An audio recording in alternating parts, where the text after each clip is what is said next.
Hello hi, कशात माझी YouTube family आहे, सगळे चांगले असे.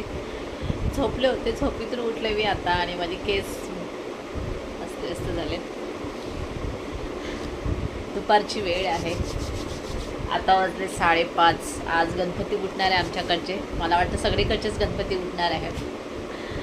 तर आज काही बायकांविषयी थोडं बोलायचं आहे मला. आणि तो विषय आहे की बऱ्याच बायकांना गलतफहमी असते की माझा नवरा माझा आहे, पण वास्तविक तसं नसतं.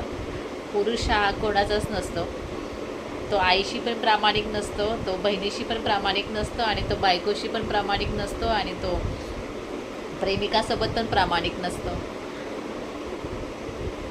स्त्रीचं तसं नसते. स्त्री ज्याच्यावर प्रेम करते त्यालाच आपली बॉडी देते, आणि पुरुषाला जर 10 ठिकाणी तोंड काळे करायची इच्छा झाली तर तो 10ही ठिकाणी तोंड काळा करून येतो. तर या गलतफहमीमध्ये कुठल्याही महिलेने राहू नये की माझा नवरा माझा आहे. धन्यवाद.